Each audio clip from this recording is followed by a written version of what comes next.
Friends, आज के video का टॉपिक है HDFC बैंक का merger. Today this was the talk of the town. दोनों स्टॉक्स मैसिवली बढ़ गए एंड समझते हैं कि इस मर्जर का इम्प्लीकेशन क्या है for different stakeholders.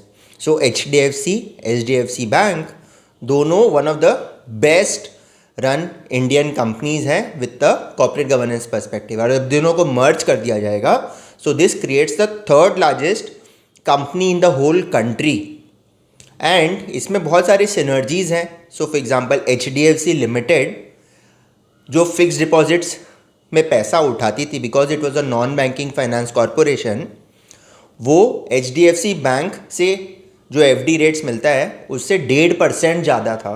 So let से अगर वो 6.5% में पैसा उठाती थी, HDFC बैंक वही पैसा 5% में उठा लेगा। प्लस HDFC बैंक को बहुत ज़्यादा करंट अकाउंट और सेविंग्स अकाउंट का जो बेनिफिट मिलता है वो अब NBFC HDFC लिमिटेड को भी मिलेगा।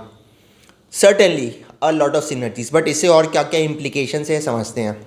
सो नॉर्मली मैंने जितनी फाइनेंशियल कंपनीज देखी हैं उसमें इंश्योरेंस को, AMCs को, सिक्योरिटीज़ को स्पिन ऑफ करके वैल्यू क्रिएशन किया जा रहा है। यहाँ पे ऑन द कॉन्ट्ररी मर्जर करके दे आर सेइंग कि value creation will happen.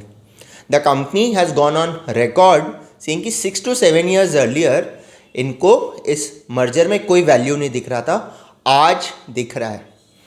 Implications इसमें ये हैं कि HDFC लिमिटेड का करीब 78% स्टॉक होल्डिंग FIIs होल्ड करते हैं, where is this holding in case of HDFC bank is much lower, less than 40%, क्योंकि HDFC लिमिटेड के शेयर्स के अगेंस्ट उनको HDFC बैंक के शेयर्स मिलेंगे। So these foreign portfolio investors will become the share holders of HDFC bank, which in effect will mean that HDFC bank का effective foreign share holding बढ़ जाएगा।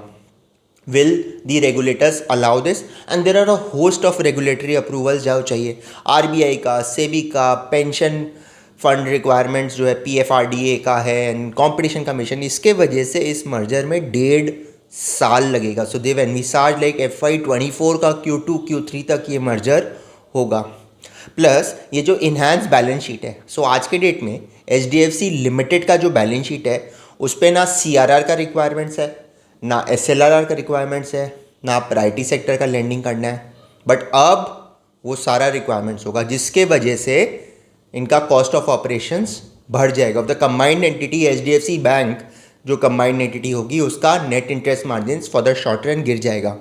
So what they are saying is they are going to appeal to RBI कि भाई इसको थोड़ा relaxation कर दो। HDFC limited by the way उसका रिटर्न ऑन इक्विटी FY21 में as compare to FY20 from 18% 13% हो गया, 500 बेसिस पॉइंट्स डाउन। इसका स्टॉक प्राइस एकदम लैंग्विश कर रहा था for the last 1 year and now उसके अगेंस्ट में आपको more expensive in terms of price to book HDFC bank का शेयर्स मिलेगा। और भी बहुत सारे इंटरेस्टिंग ट्विस्ट है यहाँ पे। Mister Deepak Parekh, because of his age now, because HDFC bank सिर्फ रहेगा और 70 का कट ऑफ है जिसको आदित्य पुरी जैसे बेहिमौत भी नहीं हट पाए, so he will have to kind of step down. जब तक मर्जर होगा मिस्टर KK मिस्त्री जो ऑलरेडी 68 है, HDFC लिमिटेड के जो हेड हॉन्चो हैं, वो भी नहीं कुछ पोजीशंस होल्ड पड़े। So lot of top guys at HDFC and HDFC bank are going to have a reshuffling of their roles. HDFC ने ग्रुप फाइनेंस बंधन बैंक को जब बेचा था, so indirectly it got some 9.7-9.8% of stock holding of Bandhan bank. Now the technicalities की एक bank दूसरे bank का stock holding नहीं रख सकता, जिसके वजह से बंधन बैंक का पूरा 9.8% का स्टेक इसको बाजार में बेचना पड़ेगा। तो क्या ये एक ब्लॉक डील होगा जिसकी वजह से बंधन बैंक का स्टॉक पूरा गिर जाएगा? That is one thing. अब इस कंबाइंड एंटिटी का HDFC इंश्योरेंस का जो एंटिटी है उसमें 48% होल्डिंग है। Now RBI norm says that you can either hold 30% in an insurance as a bank and you can either hold 50%. सो अब क्या होगा, इसके लिए भी क्या स्पेशल अप्रूवल मिलेगा? टू दैट एक्सटेंट ये भी चैलेंज हो रहा है कि एक म्यूचुअल फंड एक पर्टिकुलर एंटिटी में more than 10% of the weightage नहीं रख सकता। अब अगर कोई लार्ज कैप फंड है, निफ्टी के साथ कॉम्पीट कर रहे हैं इंडेक्स फंड में, HDFC plus HDFC limited combined become 14% of the index at this current valuation. So एक लार्ज कैप फंड अब HDFC बैंक का 10% से ज़्यादा होल्ड नहीं कर सकता, एंड हेंस अगर HDFC बैंक आउट परफॉर्म करता है तो क्या होगा, ये एक्टिवली मैनेज्ड फंड, इसका परफॉर्मेंस गिर जाएगा as compare to that index fund. ये कुछ साल पहले रिलायंस के साथ भी हुआ था.